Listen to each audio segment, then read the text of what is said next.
Hoy vamos a hablar de un tema que a mí me apasiona y es la ruta de la fruta. Una ruta que sufrimos todos los días desde que nos dicen que tienen disponible hasta que llega acá en fruta. La fruta generalmente viene en las bodegas de la flota. Vamos a recogerla después de rezar un buen tiempo, que no lleve espichada, que no le hayan puesto una maleta encima, que no se haya regado o que la flota no se vare en el camino. Pero finalmente la recibimos.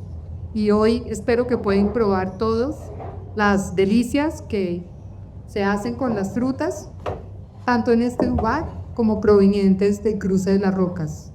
Bienvenidos y muchas gracias por estar acá.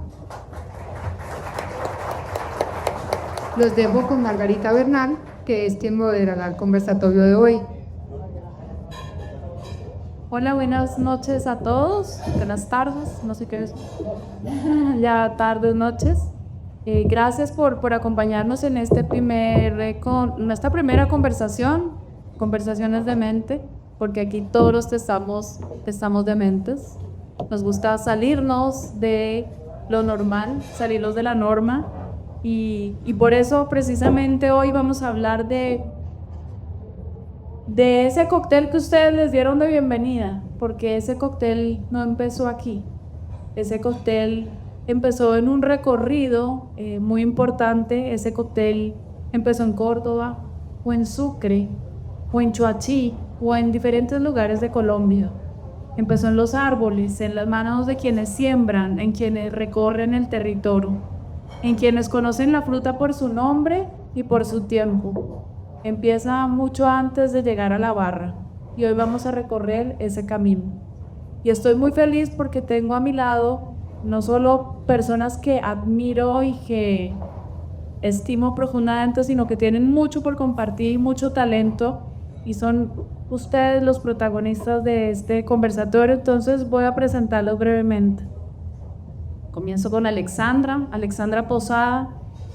Ella siempre ha buscado fortalecer comunidades y ecosistemas desde diferentes lugares y disciplinas. Durante varios años acompañó a los gaiteros de San Jacinto y fue productora ejecutiva del álbum Un Fuego de Pura Sangre, galardonado con el Grammy Latino en el 2007. Durante más de 2 décadas ha producido documentales independientes y series para cadenas como BBC y Nat Geo, experiencia que la llevó a la bioconstrucción sostenible, convirtiéndose en pionera de la construcción de casas de llantas en Colombia. Al llegar al Valle del Río Blanco, en los municipios de Ubaque y Choachí, fue parte de los fundadores de Biomío, un emprendimiento de agricultura regenerativa galardonado por el Massachusetts Institute of Technology, MIT, con el premio Solf en el 2021 por innovación en emprendimiento social.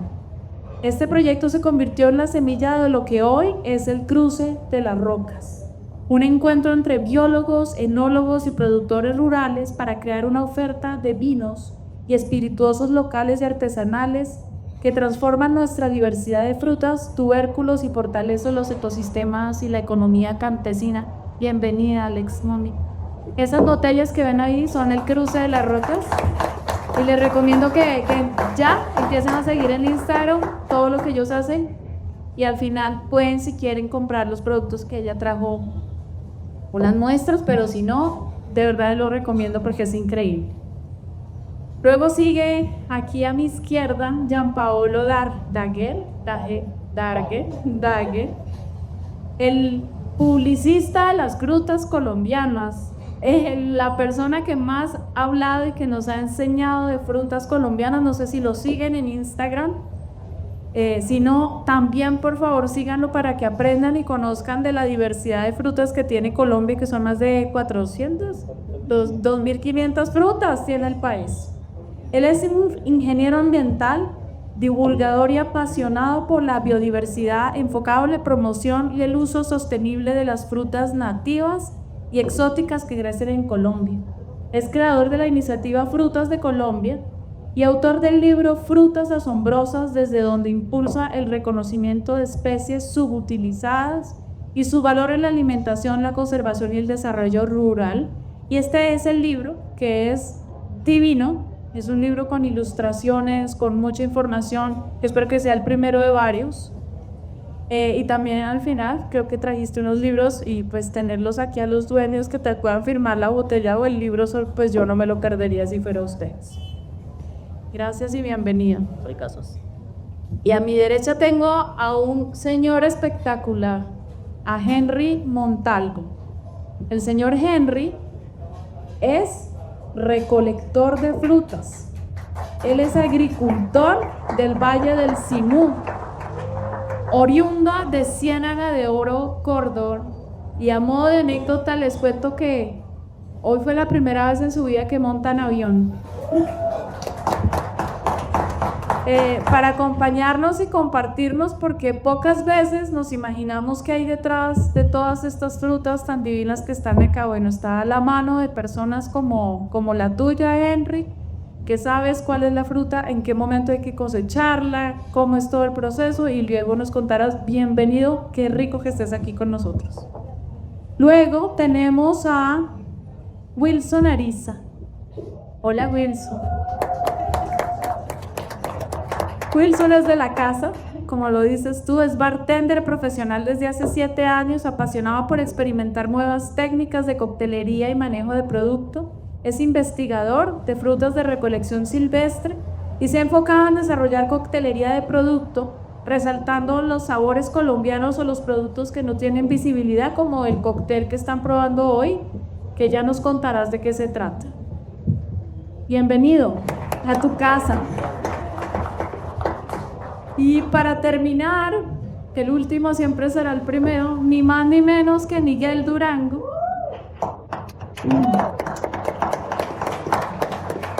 Miguel es, qué dicha que estés aquí, Miguel.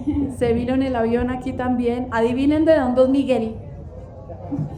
De Boyacá.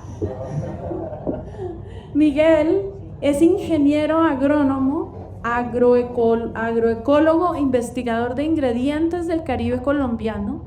Y Miguel además hace un oficio muy importante. Miguel es un articulador y él es un coordinador y conector para acercar todas las frutas y todos los productos del Caribe colombiano al sector gastronómico, a los restaurantes y a personas que les interese, como el caso de Natalia en todos sus restaurantes.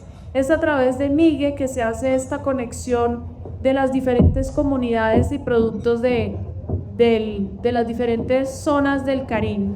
Miguel, bienvenido. Qué pena, pero tenemos una cosa importantísima para contar acá. Es que hace un tiempo, la primera vez que hicimos un evento con Miguel acá, cocinando Córdoba entero en esta casa chichera, surgió una idea y de necesidad.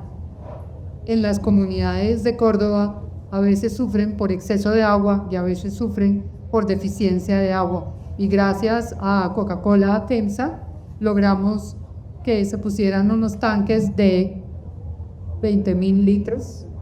Llegaron hoy a la comunidad y hoy los tenemos en la comunidad Zenú, ya para recolección de agua pronto.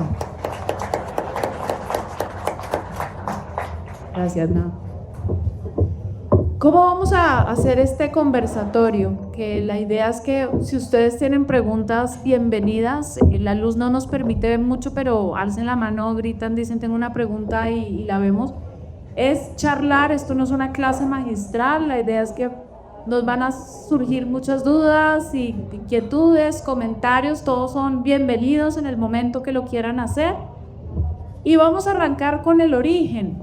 Con el origen es hablando con Miguel y con Henry, que es, ellos vienen de los territorios de donde vienen todas estas frutas, y lo primero es que quisiera que nos contaran, ayer tuvimos una reunión virtual todos para ponernos de acuerdo, y Henry se conectó al final porque estaba cosechando todo esto que está acá.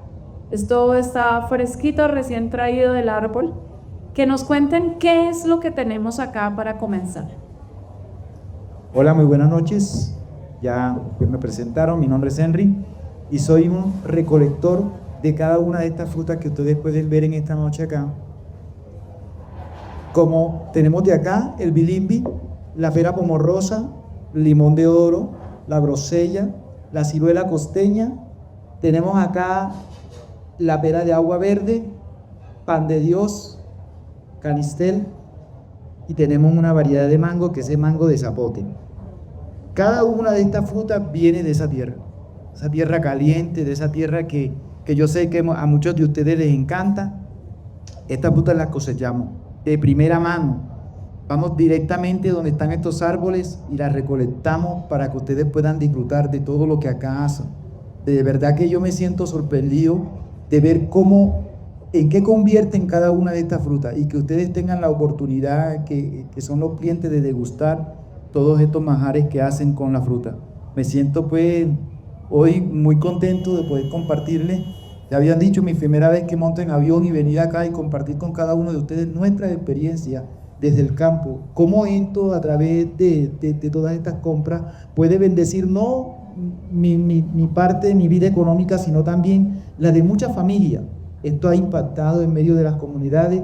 Represento aquí cada campesino que tiene en sus parcelas, en sus patios, estos palos o estos árboles frutales, que de pronto en un tiempo no le daban ningún uso, pero ahora pues los están cuidando, los están aprovechando, y esto es gracias a toda esta red que han articulado todo esto para que se haga posible que estas frutas desde allá puedan llegar hasta acá.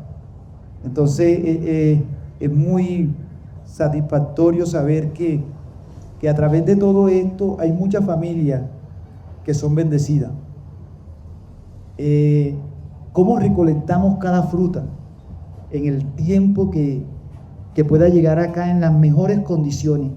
Tenemos el tiempo, caminamos el territorio, tenemos todos estos árboles mapeados, y en el tiempo en que la cosecha está a punto, informamos para que la fruta pueda llegar acá en buenas condiciones. Hay árboles que son muy altos, como el árbol de pan de Dios, son altísimos, son árboles ancestrales de muchos años y son altísimos, pueden llegar a 40, 50, 60 metros.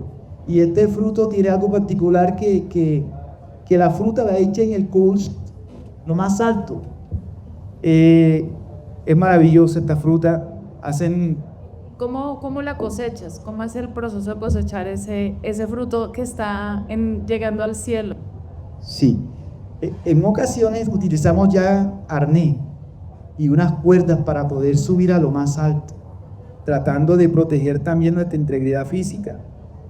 Y nosotros inventamos unos ganchos con los que llegamos a la puntica donde está, porque no podemos llegar a arrancarlo con la mano, y así lo cosechamos, tal y cual como ustedes lo ven acá, para que pueda llegar. Tengo unos muchachos que yo digo que ellos juegan béisbol, porque ellos atrapan esos pan de Dios de lo más alto y los atrapan con unos sacos. Entonces es muy bueno y es una experiencia maravillosa. Así son cada una de estas frutas. El tiempo en que se cosechan y todos estos árboles, pues allá les están dando un buen uso. Y es gracias a todo esto que se está haciendo. Muchísimas gracias. Y ahí te hago dos preguntas. Cuando tú hablas de los patios y las parcelas, y no sé si Miguel nos puede ayudar, estos no son grandes cultivos, no es como uno ve cuando va viajando por las carreteras y ve los cultivos de plátanos y ve los cultivos. ¿Cómo son los cultivos de todas estas frutas que vienen del Caribe? Bueno, muy buenas noches. Principalmente cuando iniciamos el proyecto hace 2019, intentamos un poco dar respuesta a las condiciones que habían en esta zona. La concentración de la tierra, personas que estaban muchas veces resistiendo a esta expansión también del urbanismo, a la expansión también de los monocultivos. Era cómo ver desde sus patios, desde su huerta, cómo podían generarse oportunidades de lo que ellos tenían, porque muchas veces desde los proyectos, de otras cosas, se piensa como en el cultivo salvador, en el sistema productivo salvador, y se desconoce toda la riqueza de nuestra agrobiodiversidad, como la tenemos aquí. Hoy en día son más de 200 productos que salen de todos nuestros patios, las comunidades que se benefician de todo este proceso. Hablamos que Dentro de Córdoba, Sucre y Bolívar son más de 20 comunidades que trabajan, que constantemente se ha convertido en un laboratorio porque ya ellos saben que, por ejemplo, la pomarrosa cuando arroja las flores y coloca un tapete rosado en el suelo, saben que a los 2 meses de cosecha ya aprenden también la madurez, todo el mapeo y se va convirtiendo en esa conexión donde comenzamos ese voz a voz, donde recolector, productor, quienes hacemos el puente, cocina, y se logra todo este proceso maravilloso. ¿Cuánto llevas tú cosechando frutas de recolector? Bueno, ya llevamos 2 años larguitos, 2 años pues de estar recolectando la fruta y ha sido para nosotros pues algo hermoso porque antes de estas frutas que se perdían en ocasiones se les está dando un buen uso y hay gente que está llamando, que también nos mantiene al pendiente. Durante estos 2 años es lo que estamos haciendo, rescatando todo esto para que se le pueda dar un buen uso. Me imagino que con esto ha pasado, Miguel, que se ha vuelto a cosechar, porque cuando yo tuve la oportunidad de estar en Montes de María, que fue cuando te conocí, y era una zona que fue muy azotada por la violencia y se había dejado de cosechar o crecían de manera silvestre. Con todo este proceso que han hecho ustedes dos de crear este vínculo con los restaurantes, esta necesidad, además de educarnos a los consumidores, en Bogotá nunca se hablaba de estas frutas, o sea, encontrarlas en un restaurante era, de hecho, incluso, no sé si todos habían oído hablar del milimbí, por ejemplo. Si habían tenido la oportunidad de probarlo, de imaginarse a qué sabe, ¿qué ha pasado con eso? Porque se está incentivando el cultivo de otras frutas. El otro día hablábamos contigo que hay un libro maravilloso que se llama el Extinction, ¿cómo es? Eating to Extinction. Bueno, un señor escribió un libro increíble, sí, que dice que como todos estamos comiendo lo mismo, muchas cosas se están dejando de producir o se están perdiendo. ¿Cómo ha sido ese proceso entonces de comenzar a sembrar esto nuevo? ¿Dónde encuentran las semillas? ¿Dónde encuentran las frutas? ¿Y cómo lo recibe la gente de la comunidad de volver a sembrarlo? Una pregunta muy interesante. El proceso ha sido un proceso muy orgánico de crecimiento de lo que había, pues son diferentes regiones. Una cosa es hablar de Montes de María, del sur de Córdoba, todas las dinámicas que hubo del conflicto. Otra cosa es irte hacia la zona del bosque de Galería, del Valle de Sinú y todo el conflicto que ocurrió también con la construcción de Urrá, donde muchos de los bosques de Galería se talaron y desaparecieron. Nos tomamos desde nuestra cuenta de Instagram, Miguel Duraro, como una tarea también de educar a la gente, de mostrar estos productos que eran nuestro día a día. Nosotros no hicimos más nada sino como apelar a todos los recuerdos de nuestra infancia, donde crecimos. Muchas de estas frutas nos las robábamos de los patios, salíamos corriendo, porque eran patios muy, muy diversos. Nosotros tenemos un problema y es que nosotros no conocemos nuestro país. Y si no lo conocemos en territorio, mucho menos lo vamos a conocer en toda esa agrobiodiversidad. En las conversaciones que tenemos con Gianpaolo siempre, es como que cuántas frutas hay, que él lo dirá mucho mejor, pero que son como 5 años en lo que pudiésemos comer una fruta diferente, 5 años sin repetir ninguna fruta. Y que muchas veces es triste, pero también existen estos espacios y también la resistencia de la gente desde el lado lindo de lo que no se conoce no se prueba, lo que no se conoce no se va a usar y tiene un riesgo de perderse. Hoy en día muchas de estas frutas, podemos hablar de una muestra pequeña que es el territorio donde hemos ido tanto en Montes como en Sinú, ya estaban talando estos árboles porque para la gente decían, bueno, estos árboles nadie me los compra, me hacen sombra, yo aquí siembro unas matas de yuca, hago otra cosa, lo aprovecho en madera para la construcción de una casa. Y hoy en día hemos impulsado más bien el proceso. Hablo siempre en plural porque son mucha gente. Yo aquí soy la cara de más de 500 familias que estamos día a día trabajando y por eso siempre utilizo plural. Y Hoy en día esta gente reconoce, está construyendo bosque comestible, pero esto que está acá, toda esta agrobiodiversidad, va a ser posible si cada uno de ustedes va a los territorios, crea estos canales de consumo, crea donde, en eso sí invito yo que seamos nacionalistas, consumamos lo propio, digamos, esta es nuestra fruta, esto es lo que sale de nuestro país y aprovechemos toda esta riqueza que tenemos. También es un aporte muy, muy importante que estamos evitando la tala de estos árboles de pan de Dios. Están en vía de extinción, ya hay pocos, porque los han cogido para madera, son maderables. Y hoy en día pues ya están sembrando nuevamente y están cuidando los que ya están existentes, que son árboles de muchos años, pero que todavía producen. Y es gracias a que hoy se le está dando un valor agregado a estos frutos. Déjame, recuerdo ese dato y les voy a poner un ejemplo puntual. Nosotros hemos promovido un concepto como la biodiversidad rentable y la conservación rentable. Muchas veces un árbol de esto a la gente lo pueden pagar en 100,000 pesos máximo y ellos conservando el árbol y aprovechando los frutos pueden recibir hasta 1,000,000 de pesos de la cosecha de ese árbol al año.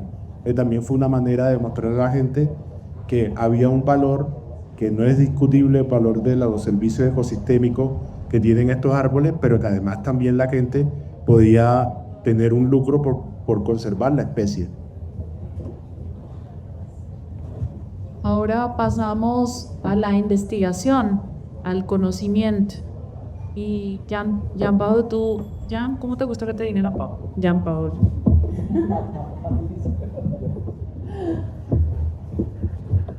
Tú comenzaste con una cuenta en Instagram que empezamos a verla los que estamos en el sector gastronómico posiblemente, luego empezó a volverse viral y todo el mundo empezó a hablar de la forma en la que tú cuentas, narras, nos antojas y nos cuentas de las frutas que no conocíamos, la abres, la pruebas enfrente, explicas con mucha claridad el sabor, la textura, el color, el olor.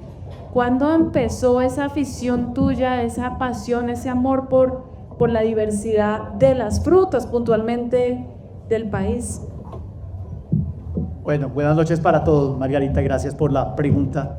Yo les comparto un poco como lo que mencionaba Miguel de una niñez más basada en Cundinamarca, en diferentes fincas de diferentes climas, donde uno lograba ver lo que significaba la biodiversidad sujeta a un cambio de altitud. Y toda esa biodiversidad, que todo lo que uno podía encontrar en todos esos cambios desde los 3.000 metros hasta los 1.000 metros sobre el nivel del mar. Y si tú me preguntas cuándo, tengo fotos de bebé como de 6 meses alzado bajando una fruta. Entonces yo sí creo que las frutas han estado acompañando toda mi vida. Tuve la fortuna de tener abuelos aficionados a estos arbolitos y como lo contaba Miguel, yo pasaba el tiempo también comiendo fruticas.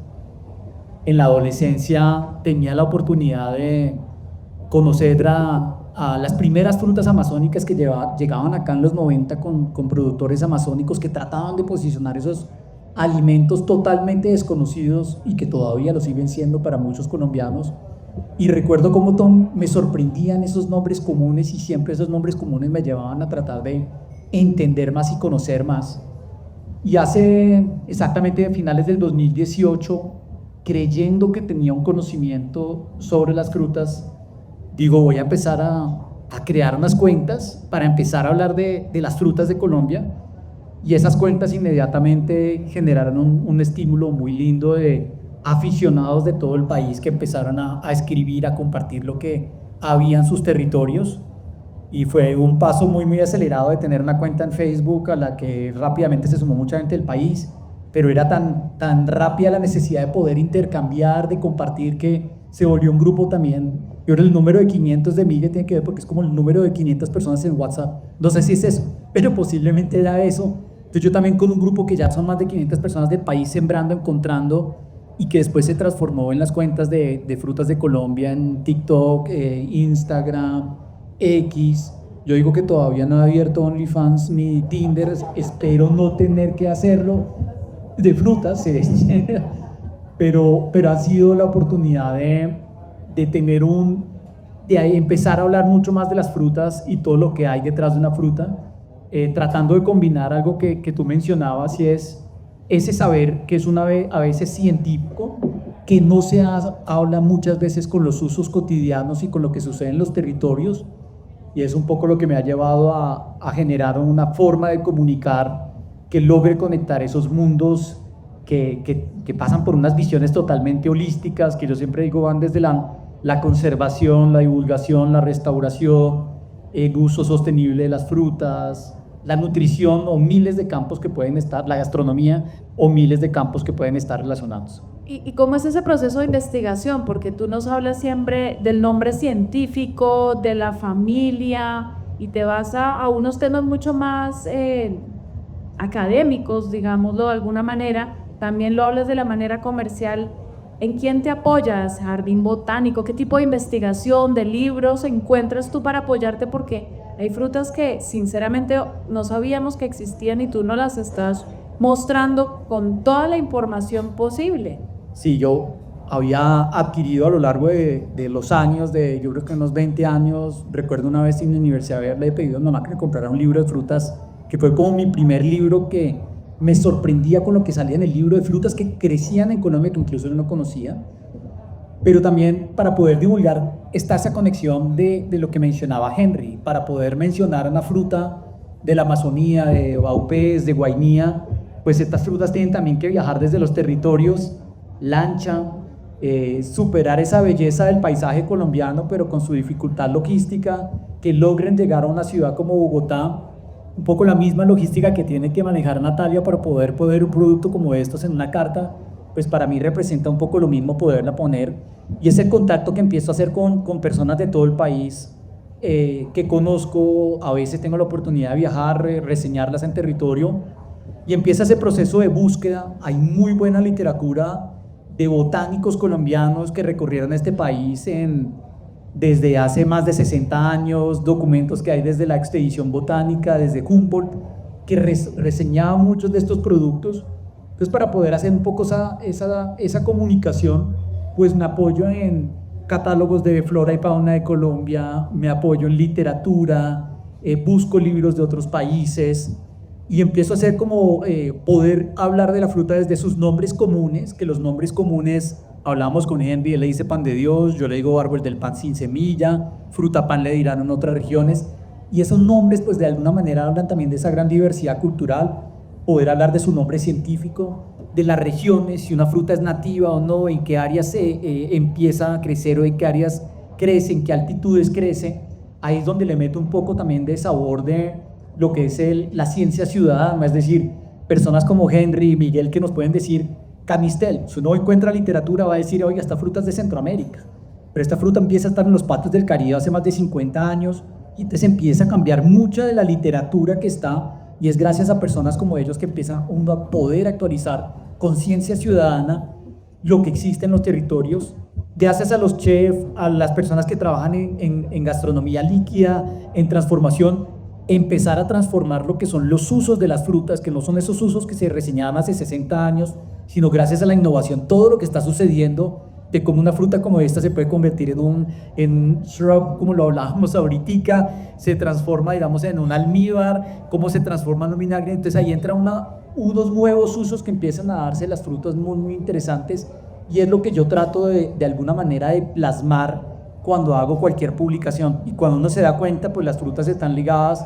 a muchos temas de Colombia, cada fruta tiene una historia, cada fruta está ligada a una geografía, a por qué llegaron estas frutas algunas veces a ciertos territorios del país, cómo es posible que uno encuentre una fruta, digamos, de la Polinesia en la Amazonía colombiana. Todo eso pues pasa por una serie de rumbos históricos, de mestizajes que se han dado a lo largo de la historia del país, que es lo que trato de plasmar un poco en las publicaciones. Y para no extenderme, el otro reto ha sido el catar una fruta. Me acuerdo de uno en una cuenta de estas generalmente recibes amor, ¿no? Pero hay veces aparecen personas que salen a uno criticando, entonces también aparecían personas de, ¿cómo así ni que fuera un vino? Pues es que catar un vino, estoy catando una especie que es una uva.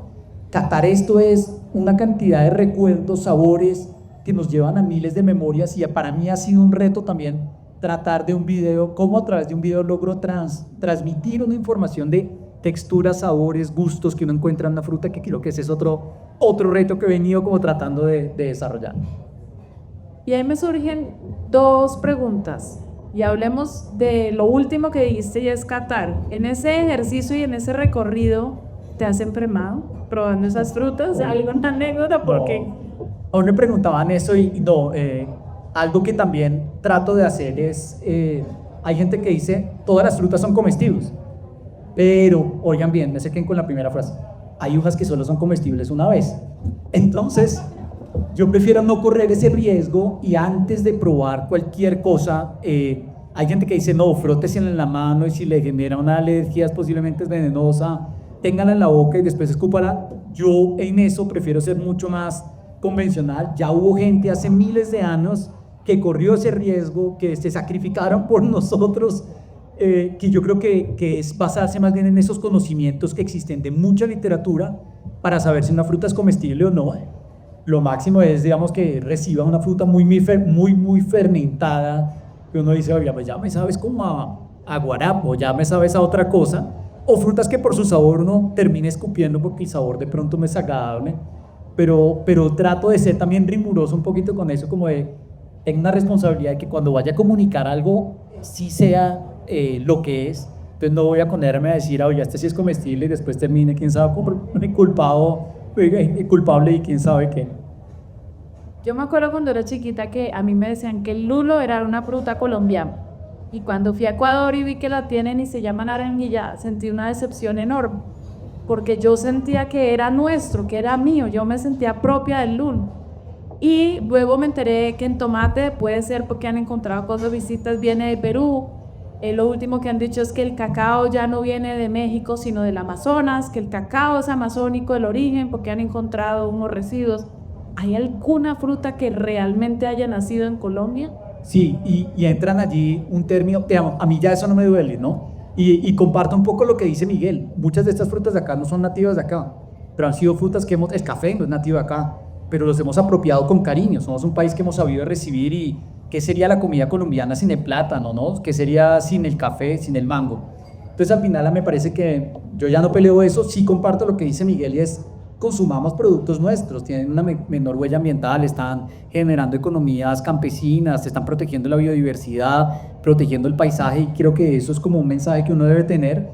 Pero cuando miramos esas frutas que son totalmente colombianas, en el listado de, me encanta que se lleven una cifra y otra cifra, no se queden con la cifra que en Colombia uno puede comer una fruta diferente cada día, porque eso no es mucho. Eso no habla de lo que es un país megadiverso. Cuando hablamos de cuántas frutas hay en Colombia, son más de 2.500 frutas comestibles. O sea, seamos muy conscientes de que somos el país más rico por kilómetro cuadrado en biodiversidad. Entonces, eso significa eso, 2.500 frutas, más de 2.500 frutas por kilómetro cuadrado. Y en ese listado se habla, por lo menos en lo que hemos revisado, son más de 100 frutas endémicas. Endémicas quieren decir que son exclusivamente de Colombia. Y entonces ahí salen frutas muy raras que no todos conocen. Un ejemplo es la choibazona. Ustedes también conocen allá en el Caribe la velita, que también se encuentra en Córdoba. El quinquejo, que es una fruta así, pero con un hábitat súper restringido entre Nuquí y Vallasolano. El nahue, que es un zapote de la Sierra Nevada de Santa Marta, endémica, digamos, además de alturas de la montaña intertropical más grande del mundo. Entonces, así uno podría seguir con un listado. El quereme, que es el queremal, que es un corregimiento del municipio de Agua, tiene como 5 especies, digamos, de una plántica como un arándano de montaña, con una altitud como de 2.000 metros, única, endémica de esa zona. Hay una que empieza a llegar ahora para lo quemado a veces, que se llama el chimbalo, que es un tomate de árbol amarillo con un color fucsia muy lindo por dentro. Esas son frutas endémicas. Y endémica quiere decir que son que se encuentran exclusivamente de manera natural en Colombia. Ya posiblemente han salido semillas a otros países, pero esas sí son exclusivamente de Colombia. Y ahora cuéntanos de tu libro, ¿cómo fue ese proceso? Porque con todo ese conocimiento de todas estas frutas, que no sé si ya probaste las más de 2.500, en tu libro hay una selección. ¿Cómo fue tu proceso de hacer ese libro, de contarlo, de escribirlo? Sí, el proceso fue un proceso me encanta porque viene desde la pasión y desde un crecimiento, por decirlo, una palabra que se acuña ahora, que es orgánico. Y fue, digamos, yo venía con la cuenta divulgando, y un día llamé la atención de una editorial, que es la editorial Rey Naranjo, que ahora veo y es la editorial perfecta para haber hecho este libro. ha hecho libros de pájaros de Colombia, El origen de las palabras, entre otros, y me llaman y me dicen, Marga, chévere el trabajo que usted viene haciendo, pensemos en hacer un libro de frutas. Claramente no tengo experiencia en libros, he aprendido algo de lo que significa todo este nuevo sector para mí, y era como, ¿qué documentar? Es decir, bueno, yo vengo documentando, las fotos era mi forma de escribir, pero venía el reto de empezar a ya escribir puntualmente sobre cada una de estas frutas, y el libro fue pensado como una serie de libros. Entonces, por eso, cuando me preguntabas ahora cuántas frutas he comido, yo he comido más o menos más de 400 frutas, he reseñado en la cuenta más de 365, y en el libro pues dijimos, pues vamos con un primer tomo que sean 200. Entonces en esas 200 tratamos de alguna manera no de abordar todas las que la gente la conociera. Yo creo que Miguel un día me dijo, oye, ¿no quedó el Corozo? Entonces, sí, pues no iban a quedar muchas conocidas, siempre la gente va a decir, oye, pero no le quedó también el Madroño, para mí el Madroño era de mi niñez y no quedó. Fue como decir, oye, acaban 200, pero distribuyamos que representen muy bien la geografía y las regiones del país, y fue ese trabajo de empezar también con el equipo editorial y con la ilustradora, Luisa Martínez. Luisa me decía, muchas de estas frutas nunca las he visto, pues son a partir de tus fotos que tengo que dibujarlas, entonces un trabajo muy de escritor, ilustrador, de poder decirle, esta fruta la textura es más aterciopelada, esta fruta no tiene esas líneas, esta fruta el color es mucho más amarillo, y el reto para ella pues fue muy, muy grande, y ha sido un libro pues que de alguna manera es lo que lo denominamos una guía ilustrada de 202 frutas, en donde hay cerca de 150 nativas es de Colombia, pero que también pueden estar en otros países, como tú decías, el lulo también está en Ecuador, y más o menos una de esas 150, más o menos hay que dar más o menos unas 10 endémicas también, y más o menos unas 50 que no son de Colombia, 52 que no son de Colombia, pero que crecen en Colombia, y fue lo que plasmé en el libro. Por supuesto, todas las que están reseñadas las he probado. Y de las que están acá, ¿cuáles están? ¿El Binimbí? El Binimbí está la grosella, creo que está esta cervecita, quedó el fruto pan con fruto del pan, quedó el canistel también. La pomarina También, está. sí. Esa es una variedad, digamos, de la manzana de agua. Sí creo que no, sí quedó, también creo que sí quedó. La verdad me toca acordarme, man. Sí, Muchas gracias. no, muchas gracias a ti. Y ahora nos vamos a la transformación de todas estas frutas, y me emociona mucho poder tener aquí a Alexandra para que nos cuentes, para empezar, de ese proyecto que tienes tú en el Cruce de las Rocas, cómo trabajan ustedes con la fruta. ¿Qué es el Cruce de las Rocas? Bueno, el Cruce de las Rocas es ese momento cuando ustedes cruzan entre dos rocas, Monserrate y la Virgen de Guadalupe, y se abre ese valle del Río Blanco que baja desde el páramo de Chingaza y el páramo de Cruz Verde, ahí se extiende hasta el pie de Monte Llanero. Ese es el valle del Río Blanco, que está en los municipios de Choachí, Dubaquí y Fomete. Esa pendiente, esa carretera que uno va después de Monserrate es una de las más pendientes, donde muchos ciclistas van a entrenar. ¿Por qué? Porque en una muy poca extensión se genera una pendiente muy intensa, que genera precisamente muchos microclimas y pisos climáticos que generan una gran biodiversidad. Entonces, ¿qué pasa? Nos suben las corrientes de aire de los llamos, bajan las corrientes de aire de los páramos, se estrellan esas corrientes de aire y generan todo este crecimiento y toda esta gran variedad de frutas, que no son las que vemos hoy acá, pero que se vuelven hermanas. Que así como ustedes hablan de que llega el árbol del pan, o que llega y en Córdoba es diferente, igual pasó en Choachí. Llegan frutas que se sembraron hace 50 años y de pronto no son nuestras, pero se vuelven muy locales de allá, se adaptan a esas alturas. ¿Y cómo llega uno como bogotano hace unos casi 13, 14 años a Choachí?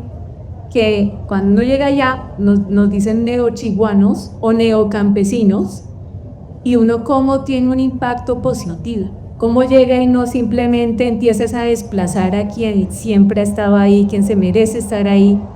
Entonces el Cruce de las Rocas es eso, es empezar a ver cómo transformamos la biodiversidad y el entorno que nos rodea en algo que genere un mayor valor agregado y que siga esta vida que vemos aquí enfrente. Todas estas frutas están vivas, se están fermentando en este momento enfrente nuestro. Cuando uno hace un vino y un fermento, está prolongando esa vida de esa fruta, siguiendo ese proceso de fermentación, y en realidad lo que está haciendo es que nos está reconectando a todos. Nos hemos desconectado demasiado del alimento, y a través de procesos de volver a transformar lo local es que volvemos a reconectar con esa relación. Y nada mejor que con la gastronomía. La gastronomía, lo que bebemos, lo que comemos, es lo que más nos genera memorias. El olfato es lo que nos llega aquí en el cerebelo, y es lo primero que nos hace generar memorias y tomar decisiones. Entonces, si comemos y probamos de lo local, yo creo que tomamos mejores decisiones y tenemos mejores memorias. Entonces empezamos a transformar las frutas que se dan desde el páramo hasta los llanos y a hacer vinos. Entonces, ¿qué es un vino? ¿Sí? Un vino es de uva, un vino que no es de uva y que es de otra fruta, ¿es un vino? Probablemente algunos acá me dirán que no, otros me dirán que sí, pero lo mejor es empezar a tener un debate y abrir esa pregunta. Cuando uno puede empezar a tener esa conversación, ¿qué es algo? ¿Qué lo hace un vino? Es lo más importante. Entonces, van a empezar a ver, les vamos a dar una pequeña prueba de dos tipos de vino. Uno es un vino de Jauticada, que justo Miguel lo está dando vueltas en este momento. La Jauticada es un árbol del Atlántico brasilero. Resulta que en los 20s o 30s sembraron unos pocos árboles en el Valle del Río Blanco, en Choachí, como también en el Valle del Cauca. Hay algunos en La Vega, están en distintas partes. Jean Paolo tiene unos en su finca. Lo que pasó en Choachí con la jauticada es un muy buen ejemplo de lo que hace que una fruta se vuelva nuestra, aunque no sea endémica ni nativa. La jauticada en Choachí se adaptó a la altura. En Brasil crecía a nivel del mar. En Choachí crece a los 1600, 1800 hasta 2000 metros. Entonces una fruta que crece pegada al tronco en un árbol le crece más o menos unos 15 metros. Esa fruta en Brasil es totalmente dulce, en Choachí es dulce y ácida, y además la piel tiene muchos taninos. Entonces cuando uno tiene una fruta que tiene tanto dulce natural como acidez y taninos, es una estructura ideal para un vino destilado. Lo que eso genera es que uno puede guardar y conservar mucha la estructura de sabor de esa fruta. Si uno solo tiene dulce, si uno solo tiene azúcar, solo produce alcohol sin sabor. No necesita todos esos otros elementos de la fruta. Entonces la jauticada, el vino de jauticada de Choachí es muy distinto al vino de jauticada de Brasil, ¿sí? Lo van a probar. El otro vino que les están pasando en la mesa, van a tener uno y uno. Eso, compartan, ojalá sean muy amigos de los vecinos, ojalá puedan probar de los dos. Y que no tengan gripa, háganse amigos. El otro vino que van a probar es de tamarindo. Lo quise traer en honor a el tamarindo, que sé que desafortunadamente Henry estaba cosechando ayer, pero no lo puedo traer. El tamarindo tiene una gran complejidad en la vaina que crece el tamarindo. La pulpa tiene unos azúcares y una dulzura impresionante. La semilla tiene un perfil almendrado impresionante. Y la vaina le da, ¿sí? El pedazo de la vaina. Usamos todos esos elementos de la fruta en la fermentación de este vino, ¿sí? Entonces, las azúcares del tamarindo son azúcares muy complejas, ¿sí? Cuando tienen alta complejidad, ellas son difíciles de fermentar, unas que no se dejan fermentar, pero ni locas, que por más que uno las deje ahí por meses y meses, no se transforman en alcohol. Una de ellas es la arabinosa, que está en el tamarindo. Entonces van a ver cómo entre estos dos vinos que tienen, hay uno que es seco, que es astringente, que es un poco afrutado como el de jauticada, y hay otro que es el de tamarindo, que es un semiseco, ¿sí? Que tiene muchos momentos. Cuando uno lo huele, en nariz es una cosa, para mí es como la tierrita con la humedad del amanecer ya en la madrugada, y esto es cuando uno lo pruebe, le sabe al tamarindo. Esto es para decir, ¿cómo no vamos a aprovechar las 2.500 frutas que habla Jean Paolo y transformarlas en vino? Si se llaman vino, bien; si no se llaman vino, también bien, pero la idea es que sean unas bebidas de muy alta calidad, que generen unas transformaciones que aprovechemos y se conserve en nuestro entorno. Esa es la idea detrás del vino y de un poco el comienzo del cruce y el arroz. Claro, y ahí me parece muy chévere un ejercicio que hacen ustedes, que es que no es cualquier fruta, y no es que ustedes vayan y compren frutas a una plaza de mercado, sino que también ustedes compran, entiendo, las frutas de la comunidad, las frutas que la gente no cosechaba, las frutas que se caían y se perdían, y también tienen un tema con las botellas, tienen un tema muy sostenible, completo. Y el tema del alambique, a mí me gustaría que nos contaras ese proceso que tienen ustedes ya con la región. Entonces, ¿qué pasa? Hace unos 30 años más o menos, muchos de los pequeños productores que tengan unos, muy parecido a lo que están contando ahí en Córdoba, que tienen unos pocos palos frutales en casa, podían cosechar las ciruelas, los duraznos, llevarlos a la plaza, al parque todos los domingos en el pueblo y se vendían. Hoy en día eso ya dejó de pasar. Hay las cadenas que vienen de abasto y ya no las pueden vender. Todos esos palos, igual como decía Miguel, se empiezan a cortar para que la vaca tenga pasto, se empiezan a perder porque no genera una ganancia. Nosotros le compramos las cosechas a los pequeños productores en Choachí, no crecemos nosotros nuestras frutas a propósito porque queremos fortalecer todos los ecosistemas en la región. ¿Qué pasa? Que resulta que todas estas frutas criollas que no han sido manipuladas son mejores porque tienen mayor acidez y tienen mayor estructura de sabor. Son mejores que la manzana importada chilena que le suben el azúcar. Entonces todo es mejor, son naturalmente más orgánicas porque la gente ni mira, a veces no miraba el palo y dejaba así solito a ver qué pasaba. Hoy ya lo ven otra cosa, empiezan procesos donde tienen la cosecha de la fruta garantizada, la compra de la cosecha de la fruta garantizada a precios justos, cuidan los bosques, empiezan de pronto a extenderlos, a sembrarlos más. Trabajamos con la familia del alambique artesanal de arcilla. ¿Esto qué quiere decir?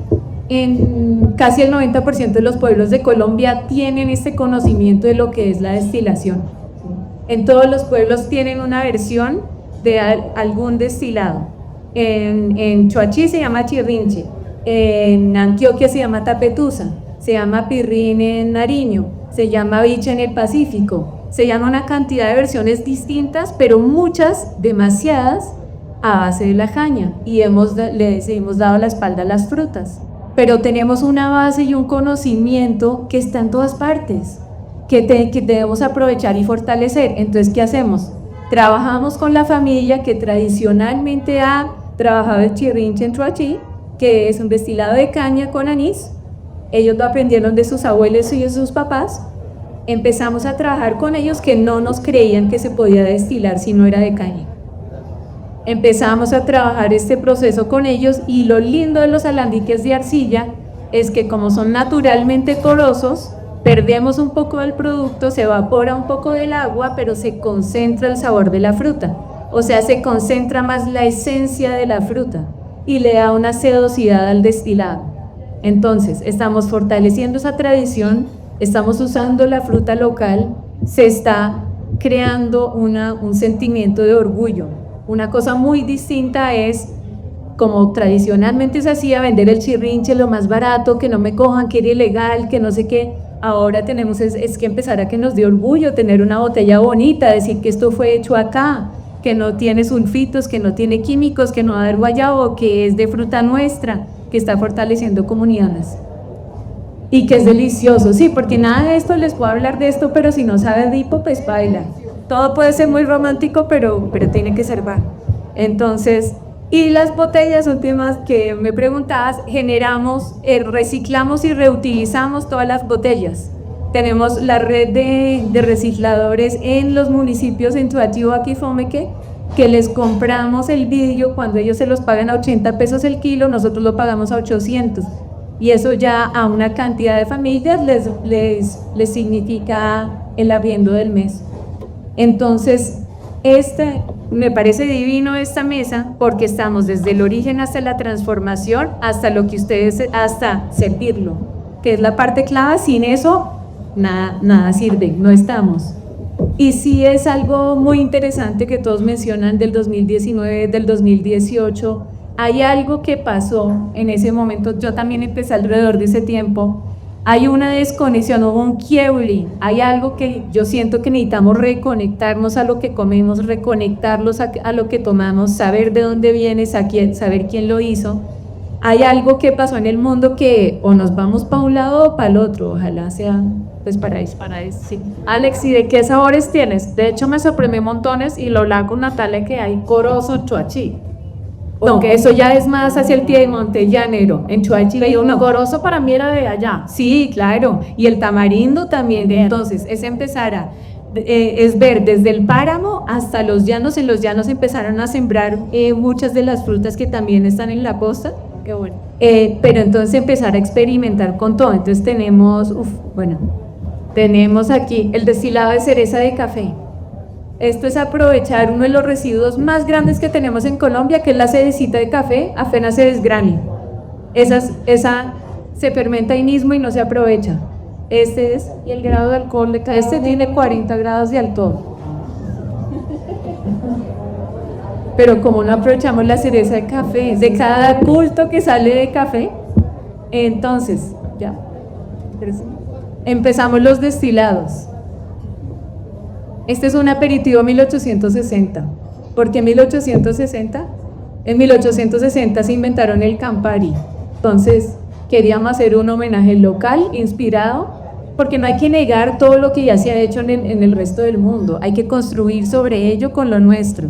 Entonces es una base de destilado mandarino con hierbas amargas andinas, que tiene un perfil tal cual como eso, pero propio. Acá tenemos, y ese lo usan mucho ahora en los restaurantes para el Negroni. El Negroni colombiano. Un Negroni buenísimo. Sí, lo probaba en la sala de Laura y en muchos países. El Negroni que hacemos, nuestra versión es con la tenebrosa, que es nuestra ginebra, que hacemos una base de destilado cítrico, enebro, pimienta dulce, lavanda. La tenebrosa se llama por lo del enebro, tenebroso.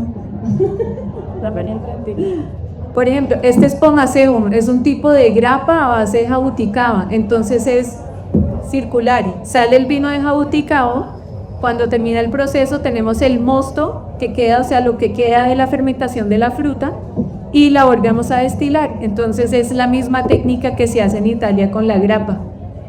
Y ahora ustedes están recibiendo ahora los destilados, o sea, estos son de 40 grados de alcohol y les van a servir, Miguel, el que está enfrente tuyo verdecito, el de más adelante, ese.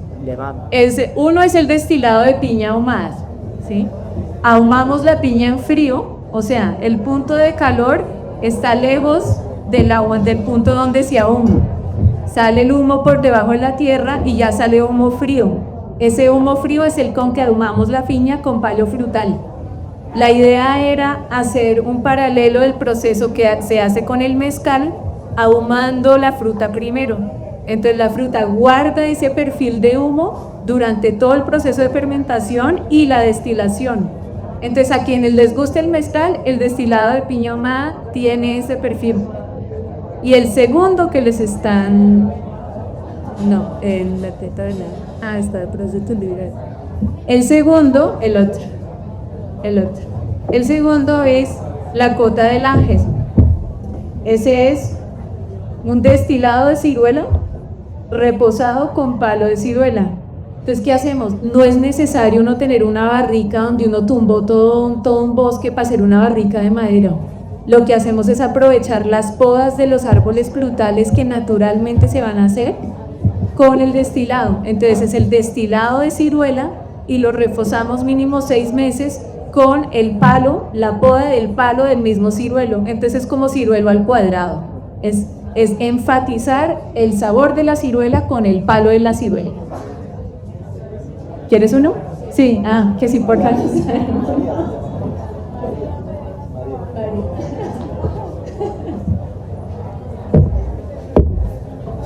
Entonces, ustedes me dirán, pero la cota del ángel es el más oscurito. A mí me sabe un perfil hacia un coñac, si lo tuviera que describir, hacia un coñac. Y el que es clarito es el de piña ahumada, que es el que les digo que tiene el perfil ahumado.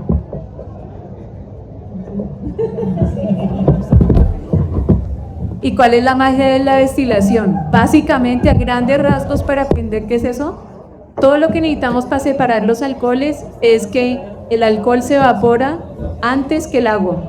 Desde los 55 grados de temperatura empiezan a evaporarse los alcoholes. De 55 a 78 grados es el metanol. El metanol es la cabeza, es la flor, es el alcohol que no queremos nunca consumir. De los 78 grados a los 100 grados tienen el etanol, que es el corazón del destilado. Ese es el que es el alcohol noble. Y después tienen la cola, que va de 100 grados a 105 grados, que ahí es donde están los congéneres de la fruta, donde están todos los sabores. ¿Cómo se hace un Negroni colombiano? Pregunta. Entonces tenemos el que usamos como Campari, es el 1860. El que usamos como Ginebra es nuestra Ginebra, que se llama la Tenebrosa. Y después uno que se me quedó, pero el Vermouth es 1846, que es nuestra versión. En 1846 es cuando se inventaron el Dubonnet, y ese justo es uno que es a base de vino seco decoroso, destilado ciruela, cortezas cítricas y quina. Esos son los 3 elementos de un Negroni andino. Muchas gracias, Alex. Increíble todo lo que haces.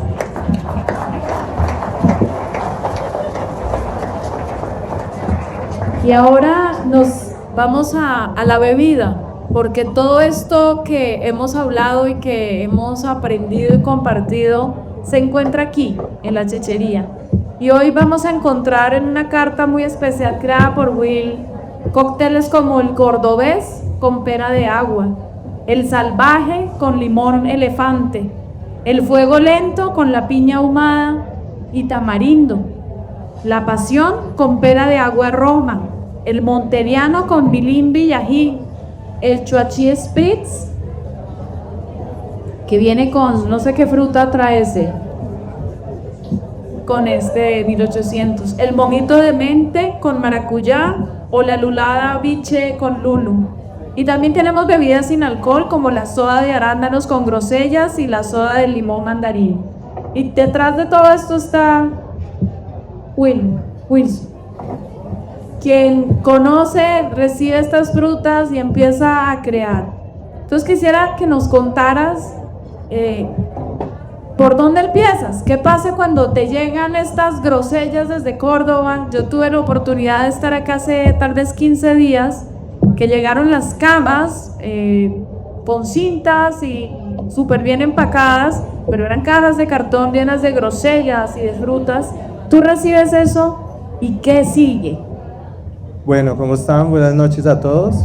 Mi nombre es Wilson Ariza, yo soy la persona que está encargada de realizar todas estas preparaciones y todos los cócteles que van a probar pues el día de hoy, y de ahí pues pasan varias cosas importantes, ¿no? Digamos que lo que nosotros principalmente buscamos aquí cuando llega la fruta es primero identificar la trazabilidad de la fruta y cómo hace esta fruta para llegar hasta acá.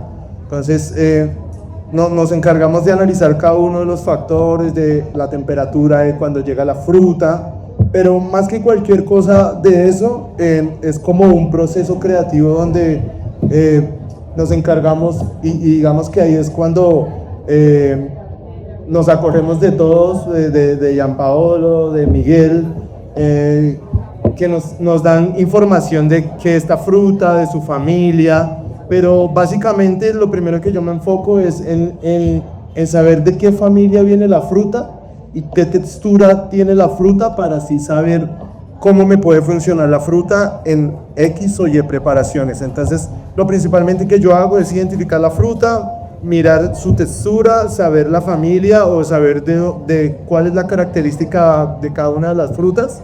Lo estábamos hablando ahorita con Gianpaolo.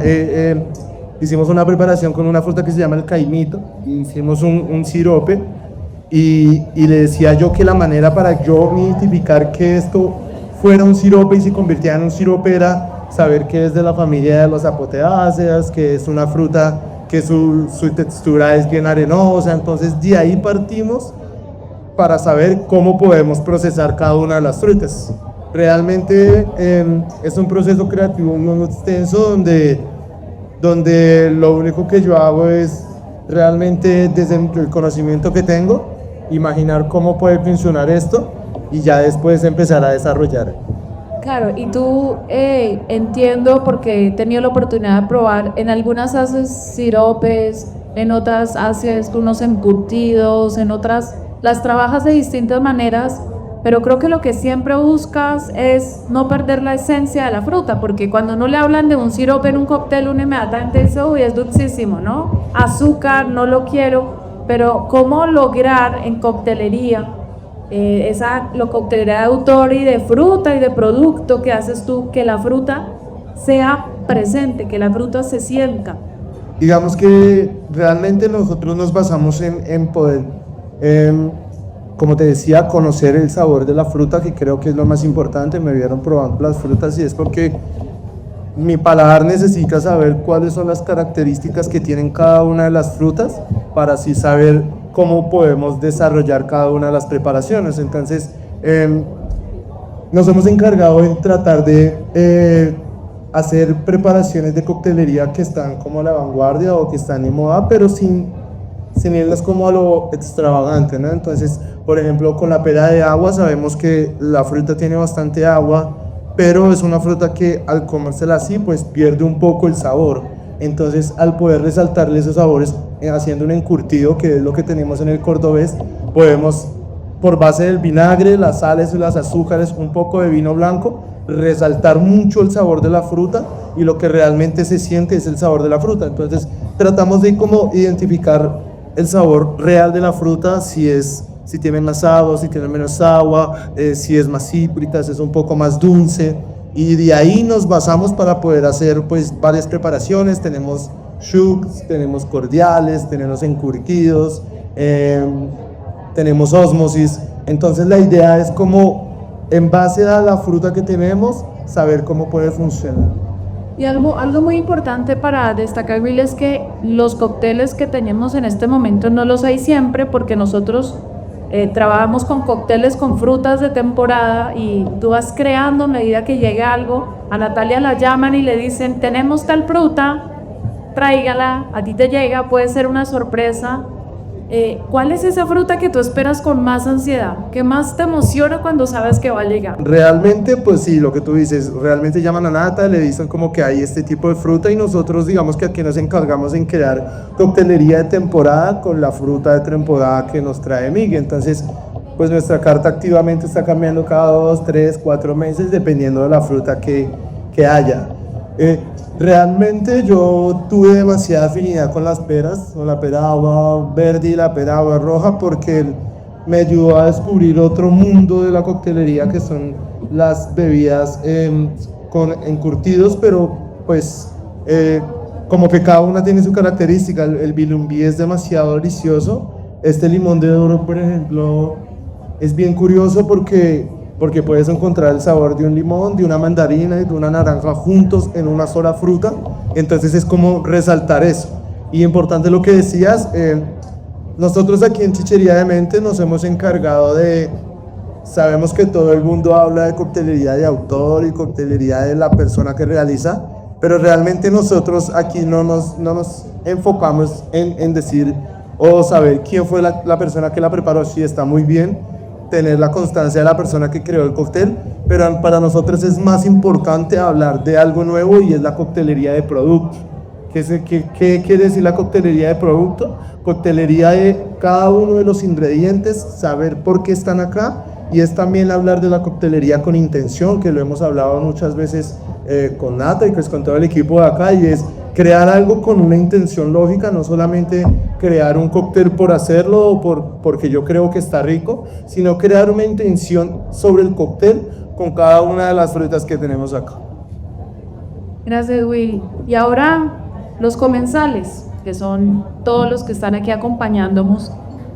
¿Qué quisiera cada uno de ustedes desde su oficio que el comensal entendiera o persiguiera o sintiera o viviera de lo que ustedes hacen con su trabajo, que quisieran transmitirle al comensal, porque al final todo este ejercicio que hacemos no es para nosotros, no es para ustedes, no haces los vinos para tomártelos tú, no escribes el libro para leerlo tú, no investigas, no recoges para ti, y así todos que quisieran que nuestros comensales se quedaran de cada uno de sus oficios.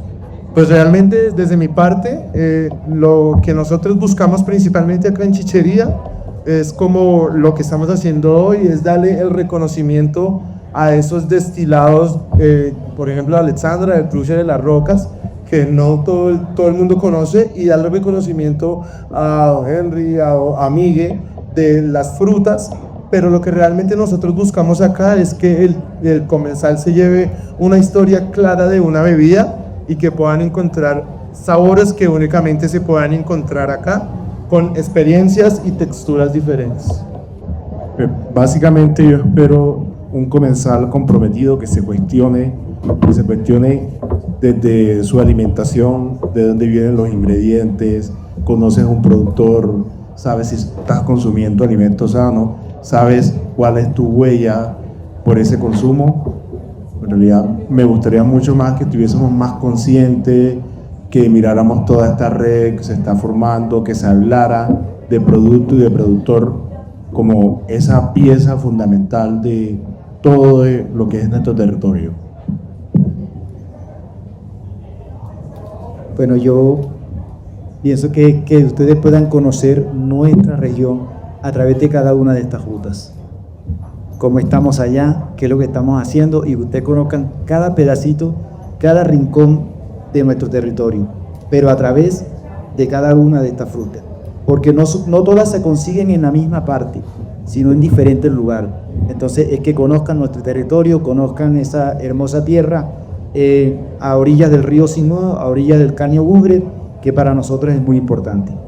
El mensaje para mí sería como ser muy conscientes como consumidores de todo lo que hay detrás de tener una alimentación biodiversa, y de saber como consumidores de un licor como estos o de un alimento como los que consumimos, o la responsabilidad de cuando compramos productos biodiversos, una gran cantidad de productos de la biodiversidad colombiana, no solo estamos apoyando una economía de muchas comunidades, estamos ayudando a conservar un paisaje y estamos por ende ayudando a conservar la biodiversidad del país. Y para mí es que sigan contando y repitiendo lo que han oído hoy, porque uno de los retos que siento nosotros como en el Cruce de las Rocas, la razón, me imagino, porque Jean Paul escribe su libro, la razón por la que está Miguel y Henry hoy es porque necesitamos replicar y que se repita y que le cuenten a sus amigos que probaron algo diferente, que un vino no tiene que ser de uva, que hay un árbol que ponen un gancho y se suben con un arnés para que uno pueda comer esa fruta. Si uno sigue contando su historia, ese voz a voz es la clave, porque pues tenemos una competencia gigante, a lo que tenemos una competencia de la industria, una competencia de lo que estamos acostumbrados como consumidores, y como empezamos a romper esos ciclos es empezando a quien le tiene a uno confianza contarle una historia de lo que uno descubrió y probó nuevo. Y ya para irnos, si pudieran reencarnar en una fruta, ¿qué fruta les gustaría ser? Yo sería una piña. Vuelves a nacer, ¿qué fruta quieres ser?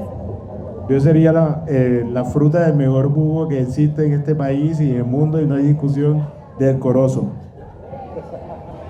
Yo sería un limón de oro. Me gustaría. Yo sería un mango. Un mango. Ahorita Miguel decía que hay una cantidad de distintos mangos, pero allá hay un mango especial. Allá lo llaman mango criollo y le dicen que el mango de cuero. Entonces me gustaría hacer ese manguito. No, Margarita, esas preguntas tan difíciles que nos hacen, pero reencarnaría en una fruta de la pasión, pero no por la pasión religiosa que le dio el nombre a las frutas de la pasión, pero sí por la pasión que le debe poner uno a todas las cosas que hace. Y yo creo que la guayaba, desde la guayaba común hasta la agria, hasta la guayaba coronilla, porque su árbol desde la corteza es increíble, desde el palo hasta la fruta que produce. Es como tiene un rango impresionante. Natalia, ¿qué fruta quisieras ser si reencarnaras? ¿Qué tal la preguntita? Yo un limón elefante. El limón elefante me sorprendió en todas sus características. Es increíble el limón elefante. Detrás de cada copa hay un recorrido y después de este recorrido la mejor forma de entenderlo es probarlo. Agradecemos a Dislitores, a Tequila 1800 y a Coca-Cola con sus Schweppes y los invitamos a que prueben y pidan los cócteles creados para esta noche que están espectaculares. Gracias a todos por estar aquí, por esta noche tan divina.